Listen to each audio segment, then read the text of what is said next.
Welcome back to another technical deep dive here in the debug zone.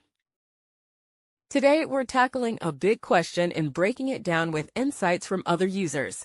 Hopefully, this clears up some misconceptions and helps you get the answer you need. So buckle up, stay a little curious, and let's jump right in.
And that's a wrap.